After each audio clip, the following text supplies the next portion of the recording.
Powered by i10।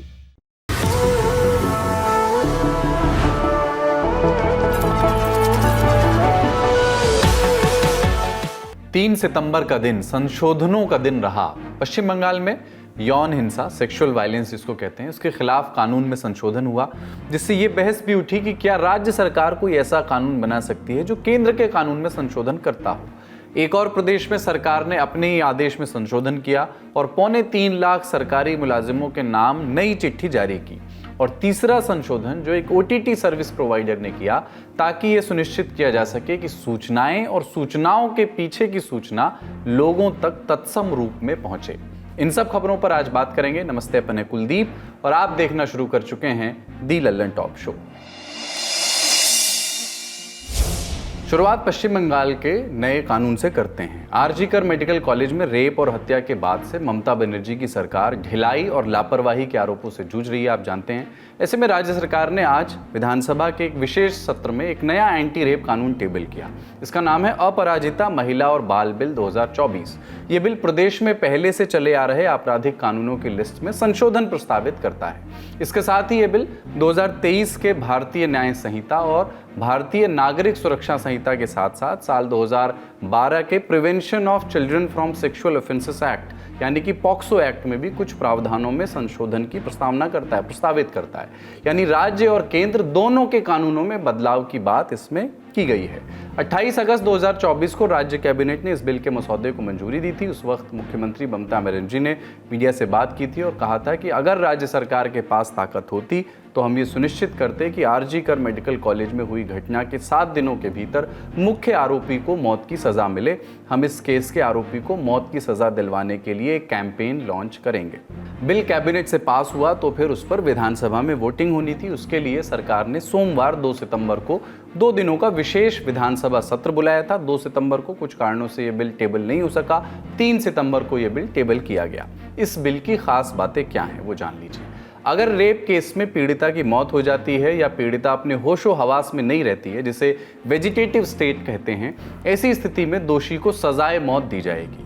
अगर पीड़िता जीवित है और होशो हवास में भी है तो रेप या गैंगरेप के दोषियों को जीवन के अंत तक आजीवन कारावास काटना होगा। विक्टिम की पहचान उजागर करने पर 3 से 5 साल की जेल होगी।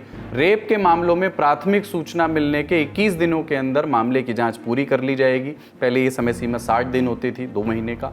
अगर 21 दिनों के अंदर केस के जो अधिकारी है वो जांच पूरी नहीं कर पाते हैं तो इस केस की जांच SP स्तर के अधिकारी को सौंप दी जाएगी। हैंडओवर मिलने के बाद नए अधिकारी को 15 दिनों के भीतर ये जांच पूरी करनी होगी। पुलिस की SIT बनाई जाएगी जिसके पास बच्चों और महिलाओं के खिलाफ यौन हिंसा के केसों की जांच करने के लिए उचित संसाधन होंगे। जिला स्तर पर अपराजिता टास्क फोर्स बनाई जाएगी जिसकी अगुवाई डिप्टी SP रैंक के अधिकारी करेंगे। ऐसे केसों की सुनवाई के लिए स्पेशल कोर्ट गठित किए जाएंगे और बिना इजाजत अदालत की कार्रवाई प्रकाशित करने पर 3 से 5 साल की जेल होगी। एसिड अटैक के दोषियों को जीवन समाप्ति तक आजीवन कारावास का प्रावधान होगा। पश्चिम बंगाल के कानून मंत्री मोलोय घटक ने 3 सितंबर को यह बिल विधानसभा में टेबल किया। प्रदेश के विपक्षी भाजपा नेताओं की ओर से 2 बातें इसके बाद उठाई गई। एक, राज्य सरकार ने मनमाने ढंग से विधानसभा सत्र बुलाया, विपक्ष से कोई चर्चा नहीं की। दूसरी, पश्चिम बंगाल सरकार के कानून में कुछ नया नहीं है, ड्रामाबाजी कर रहे हैं और गैलरी शो कर रहे हैं। इसलिए जो लेजिस्लेशन उन्होंने लाए हैं ये लेजिस्लेशन पूरी तरीके से असंवैधानिक है, क्योंकि भारत का संविधान बता रहा है, बाबा साहेब अम्बेडकर द्वारा तैयार किया गया संविधान बता रहा है कि अगर किसी चीज़ पे ऊपर स्टेट गवर्नमेंट और केंद्र सरकार दोनों लॉ लाते हैं यानी लेजिस्लेशन आते हैं, बिल लाते हैं, तो केंद्र का आइन या लॉ प्रिवेल करेगा। आपको पहले बोल रहा हूं, ममता बंदोपाध्याय जो बात बोलती है वो क्या बोला था पार्क स्ट्रीट की घटना में, और जो बिल लेके आया हमारा अपोजिशन लीडर मिस्टर शुभेंदु अधिकारी सपोर्ट दिस बिल। हमारा बीजेपी पूरा सपोर्ट करते हैं बिल में, चलिए आप लेके आइए, हम लोग 1 महीने के अंदर जो भी बिल लेके आइए हम लोग सपोर्ट करेंगे। लेकिन आपका नोटंकी जो है, आप रेप होने के बाद, मर्डर होने के बाद आपका पुलिस कमिश्नर विनीत गोयल को आप क्यों सपोर्ट में है? क्यों संदीप घोष को बचाने के लिए आप 16 हाईकोर्ट में लॉयर खड़ा किया, उसका पेमेंट क्यों स्टेट गवर्नमेंट किया है? सुप्रीम कोर्ट में क्यों कपिल सिब्बल को लेकर आके West Bengal government finance authority उसको पेमेंट कर रहा है, इसमें तो आपका सपोर्ट है। तो फिर आप प्रधानमंत्री को बोल रहे हैं, कभी इसको बोल रहे हैं, आपका पूरा नौटंकी पूरा पब्लिक समझ गया पश्चिम बंगाल। ममता दीदी में संवेदना नहीं है। मध्य प्रदेश से तो 2017 में बना दिया था। अगर कोई इस तरह का अन्याय करेगा बेटियों के साथ तो सीधे फांसी की सजा, और 42 लोगों को फांसी की सजा सुनाई जा चुकी है। और इस कानून के तहत मैं एक ही सवाल करना चाहता हूं, आरजीकर कॉलेज की घटना में जो अपराधी है उनको तो सजा मिले ही फांसी की, लेकिन क्या शेख शाहजहां जैसे लोग भी फांसी की सजा पाएंगे? इधर सोशल मीडिया पर तृणमूल कांग्रेस के समर्थकों और नेताओं ने नए कानून के पक्ष में पोस्ट किए, जाहिरन हैशटैग एक यूज किया, बंगाल शोज द वे। इस हैशटैग के साथ ट्वीट किए गए। पार्टी के राष्ट्रीय महासचिव और लोकसभा सांसद अभिषेक बनर्जी ने लिखा ट्विटर पर कि देश में हर 15 मिनट में एक बलात्कार होता है। एक व्यापक time bound anti rape law की मांग पहले से ज्यादा जरूरी हो चुकी है। पश्चिम बंगाल ने अपने एंटी रेप लॉ के साथ एक रास्ता दिखाया है। केंद्र सरकार को अब निर्णायक कार्रवाई करनी चाहिए, चाहे वो नया कानून लाएं या पुराने बीएनएसएस में संशोधन हो। ये सुनिश्चित होना चाहिए कि न्याय त्वरित और प्रभावी हो, जांच और सजा 50 दिनों में पूरी हो। ये अभिषेक बनर्जी का ट्वीट था। इसके कुछ देर बाद मुख्यमंत्री ममता बनर्जी विधानसभा में नमूदार हुई। उन्होंने आरजीकर केस की पीड़िता और उनके परिजनों के प्रति सहानुभूति व्यक्त की, विपक्षी दलों पर प्रहार किया और जवाब उधर से भी आया। যতদিন এই তদন্তভার কলকাতা পুলিশের হাতে ছিল, মেয়েটি মারা গেছে 9 তারিখে, 9 আগস্ট। আমি সেদিন ঝাড়গ্রামে ছিলাম। তার ডেড বডি দাহ হয়েছিল রাত্রি 2:02 এরকম টেন্টেটিভলি নাগাদ, অর্থাৎ 3 তারিখ, এই 10 তারিখ। 12 তারিখে আমি নির্যাতিতার বাড়িতে গিয়েছিলাম এবং যেদিন মারা যায় সেদিনও আমি ফোনে তার সাথে, তার বাবা মার সাথে কথা বলেছিলাম। আমাকে সিপি স্পটে ছিল, ধরিয়ে দিয়েছিলেন। আমি যখন গিয়েছিলাম নির্যাতিতর বাড়ি, তার আগে যিনি তদন্ত করছিলেন সেই অফিসারকে total audio video CCTV footage সব কিছু দিয়ে তার বাবা মার কাছে পাঠানো হয়েছিল, যাতে তারা সবটা জানতে পারেন, বাইরে প্রচার না করে। আমি যখন তার পরিবারের সাথে কথা বলি, তাদের আমি পরিষ্কার বলে এসেছিলাম, আমরাও এখন we want justice from CBI. বিচার চাই, বিচার চাই, তো বিচারের শাস্তি দিক সিবিআই, ফাঁসি দিক সিবিআই, এটা আমরা চাই। আমি প্রথম থেকেই বলি, আমরা কিন্তু ফাঁসি চেয়েছি প্রথম থেকে। আপনারা এই বিলটা তাড়াহুড়া করে এনেছেন কেন? আমরা চাইলে বলতে পারতাম ল অ্যান্ড জুডিশিয়ারি স্ট্যান্ডিং কমিটিতে গেছে কিনা। আমরা চাইলে বলতে পারতাম পার্লামেন্টারি প্রসিডিওর অ্যান্ড প্র্যাকটিস অনুযায়ী সিলেক্ট কমিটিতে পাঠান, কিন্তু না, আমরা বলছি না। We want execution of this law immediately. দায়িত্ব আপনাদের। এই হাউস আরো 1.5 বছর থাকবে। আমরা we want result. Responsibility goes to government. इस नए कानून को ममता बनर्जी ने उत्साह के साथ पेश किया है अब तक, लेकिन इसकी लीगैलिटी पर कुछ सवाल उठ रहे हैं। केंद्र सरकार ने एक कानून बनाया और उसमें संशोधन के लिए राज्य सरकार ने एक और कानून बनाया। क्या ये संभव है? इसके लिए रुख करेंगे संविधान के अनुच्छेद 254 का। इसके खंड 2 के मुताबिक, खंड 2 क्या कहता है कि कोई भी राज्य केंद्र सरकार के बनाए कानूनों से उलट दिखता कानून बना सकता है, बशर्ते राज्य के कानून पर राष्ट्रपति की सहमति हो। यानी विधानसभा से पास हुआ पश्चिम बंगाल का जो बिल है, जो नया बिल है, वो अब राष्ट्रपति द्रौपदी मुर्मू की अनुमति के लिए भेजा जाएगा। अगर राष्ट्रपति अपनी सहमति दे देती हैं तो पश्चिम बंगाल के अधिकार क्षेत्र में नया कानून लागू होगा। अगर राष्ट्रपति सहमति नहीं देती हैं तो संभव है कि राजनीति में फिर से उबाल आए। आपने ध्यान दिया होगा कि पश्चिम बंगाल सरकार के नए कानून में सजाए मौत या जीवन पर्यंत कारावास का जिक्र किया गया है। साथ ही जल्द से जल्द न्याय की ताकीद भी की गई है। हमने एक्सपर्ट्स का रुख किया और उनसे पूछा कि ये कानून क्या वाकई महिलाओं की सुरक्षा के संबंध में कुछ नया ऐड करता है। मुझे ये लगता है कि कानून को सख्त बनाने से कोई खास फायदा नहीं है।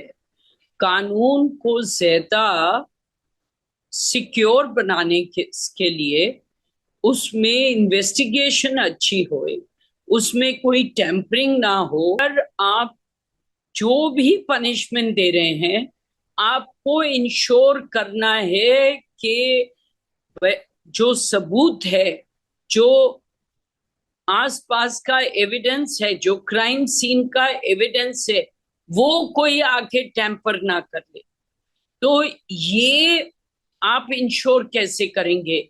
आप पनिशमेंट को सख्त कर देंगे, पर अगर आप उस सीन से एविडेंस ही उड़ा दें, आप जैसे एक लड़की है, उसकी हत्या हो गई है, रेप हुआ है, हत्या हुई है, आप उसको उसकी क्रिमेशन ही कर दें, even if more forensic evidence is required, तो उसका कोई फायदा नहीं होगा। हमारा अगला सवाल कि जब ये बिल राष्ट्रपति के पास जाएगा तो वो किन आधारों पर इस कानून की महत्ता को आंकेंगी और इस बिल पर दस्तखत करेंगी या नहीं, ये तय करेंगी।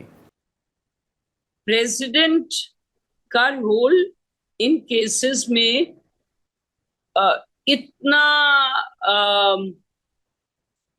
इतना गंभीर नहीं होता कि प्रेसिडेंट किसी बिल को ऐसे ही रिजेक्ट कर दे।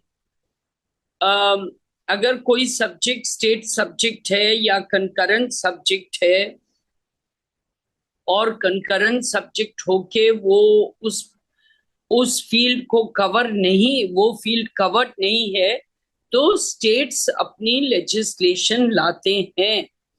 क्वेश्चन यहाँ ये होगा कि क्या ये जेन्युइन है, क्या ये लोगों को शांत करने का एक तरीका है, क्या ये दिखावा है, क्या ये सच्ची में इम्प्लीमेंट होगा। ये तो बिल की बात हुई। इससे इतर रेप और मर्डर केस में न्याय की मांग करते हुए प्रदर्शन अब भी कोलकाता में जारी हैं। रविवार और सोमवार को बांग्ला फिल्म जगत की हस्तियां प्रदर्शन के लिए सामने आईं। इस बीच आरजीकर मेडिकल कॉलेज के जूनियर डॉक्टर्स जो पिछले कई दिनों से कोलकाता पुलिस के हेडक्वार्टर के बाहर धरना दे रहे थे, उन्होंने धरना खत्म करने का ऐलान किया है।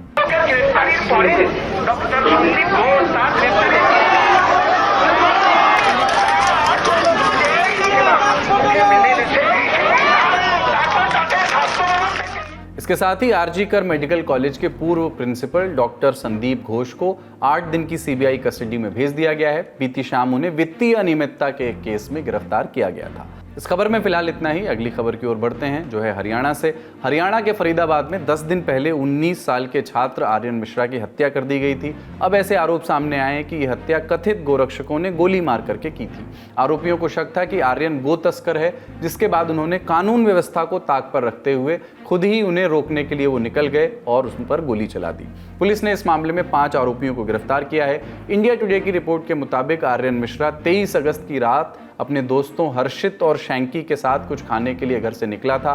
ये तीनों दोस्त एक डस्टर कार में सवार थे और इनके साथ कार में घर की ही 2 महिलाएं भी शामिल थी। इधर ये लोग घर से निकले, उधर आरोपी जो कथित गोरक्षक बताए जा रहे हैं, उन्हें खबर मिली कि फरीदाबाद में कुछ गो तस्कर एक्टिव हैं और ये गो तस्कर डस्टर और फॉर्च्यूनर गाड़ी से रेकी करने निकले हैं। आरोपी भी एक कार में सवार होकर के गो तस्करों को ढूंढने के लिए निकले। रास्ते में इन्हें वो डस्टर कार दिखी जिसमें आर्यन और उसके दोस्त बैठे हुए थे।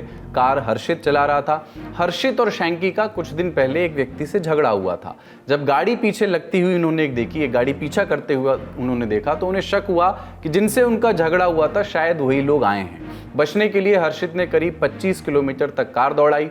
पलवल टोल प्लाजा का बैरियर भी उन्होंने तोड़ दिया। इसके बाद आरोपियों ने डस्टर पर गोलियां चला दी। एक गोली पीछे की खिड़की से निकलकर आर्यन को लगी। आर्यन को गोली लगने के बाद हर्षित ने गाड़ी रोक दी।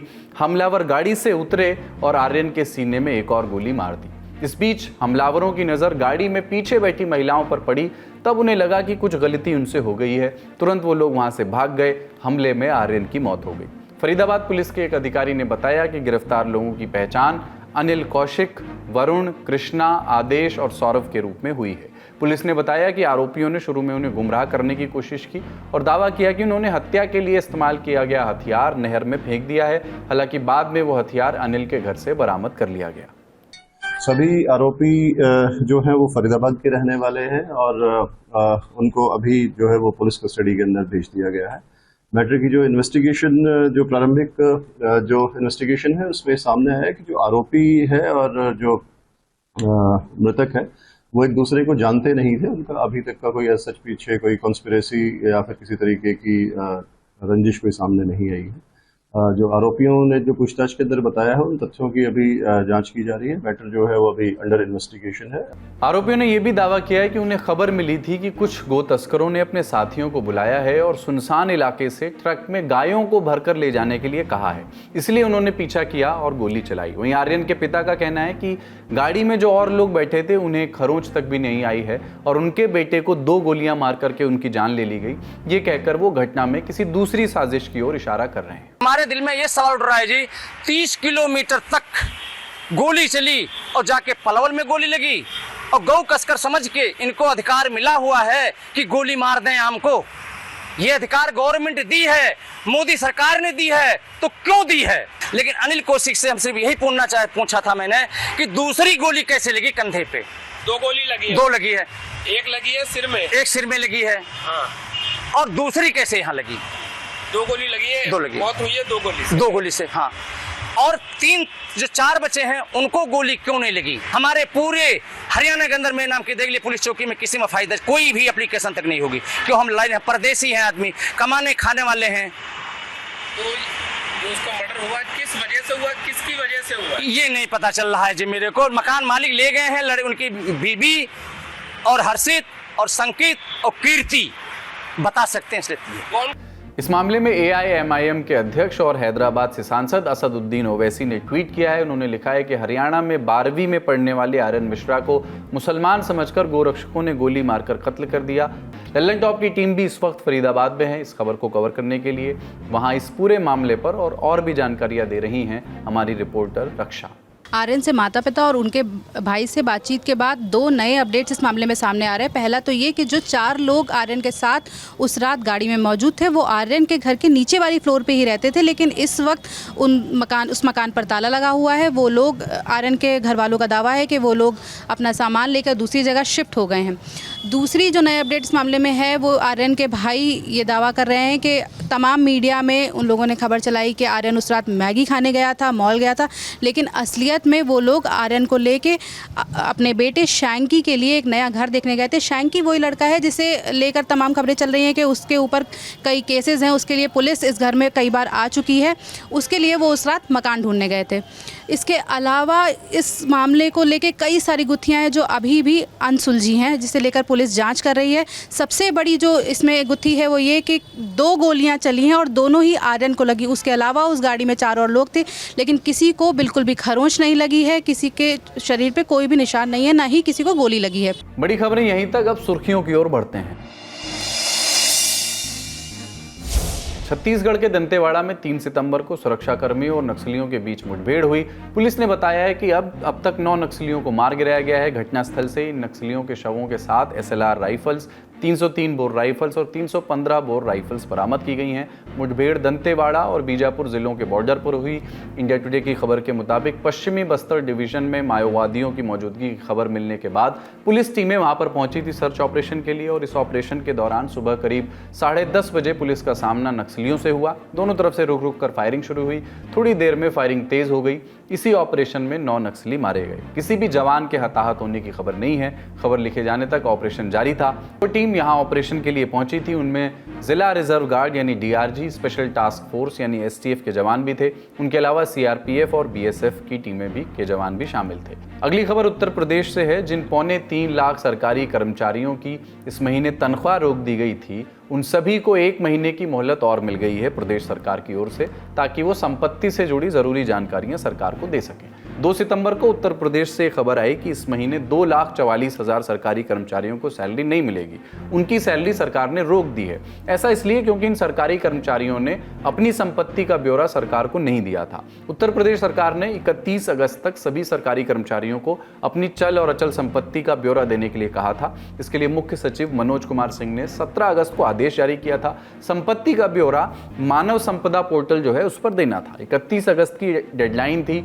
वो 6 2000 कर्मचारियों ने इस डेडलाइन का पालन करते हुए संपत्ति का ब्यौरा दिया, लेकिन 2,44,000 कर्मचारी ब्यौरा नहीं दे सके और इनकी सैलरी रोक दी गई। इस खबर पर राजनीति भी गरमाई। समाजवादी पार्टी ने ट्वीट किया, कथित $1 ट्रिलियन इकोनॉमी के जनक के राज में कर्मचारियों को सैलरी तक नहीं मिल रही है। इस बीच 2 सितंबर को ही प्रदेश के डीजीपी मुख्यालय की ओर से नियुक्ति विभाग को पत्र भेजा गया। लिखा कि त्योहारों और पुलिस भर्ती परीक्षा के कारण तमाम पुलिसकर्मी समय से संपत्ति का ब्यौरा नहीं दे पाए हैं, इसलिए आग्रह है कि कुछ अतिरिक्त समय उन्हें दे दिया जाए। इसके बाद मुख्य सचिव मनोज कुमार सिंह ने एक और आदेश जारी किया। लिखा कि सभी कर्मचारी जिनकी सैलरी रोकी गई है उन्हें 1 महीने का अतिरिक्त समय दिया जाता है। फिलहाल उनकी इस महीने की सैलरी जारी की जाएगी। दिन की आखिरी सुर्खी है नेटफ्लिक्स की series IC-814 the Kandahar hijack से जुड़ी हुई। नेटफ्लिक्स ने इसके ओपनिंग डिस्क्लेमर में हाईजैकर्स के रियल नेम और कोड नेम को शामिल करने का फैसला किया है। नेटफ्लिक्स ने एक आधिकारिक बयान जारी किया है। इसमें लिखा है उन्होंने कि 1999 के हाईजैक से अनजान दर्शकों के लिए ओपनिंग डिस्क्लेमर में हाईजैकर्स के रियल और कोड नेम को शामिल किया गया है। सीरीज में कोड नेम असल घटना के दौरान उपयोग किए गए नाम ही हैं। हम हर कहानी का ओरिजिनल रिप्रेजेंटेशन करने के लिए प्रतिबद्ध हैं। द कंधार हाईजैक पर हुए विवाद के बाद नेटफ्लिक्स इंडिया की कंटेंट हेड मोनिका शेरगिल को सूचना और प्रसारण मंत्रालय की तरफ से मिलने के लिए बुलाया गया था, समन किया गया था। मोनिका ने 3 सितंबर को IND मिनिस्ट्री के ऑफिस वो पहुंची थी, मुलाकात की थी। नेटफ्लिक्स इंडिया ने मीटिंग में सूचना और प्रसारण मंत्रालय के सामने कंटेंट की समीक्षा करने की बात कही।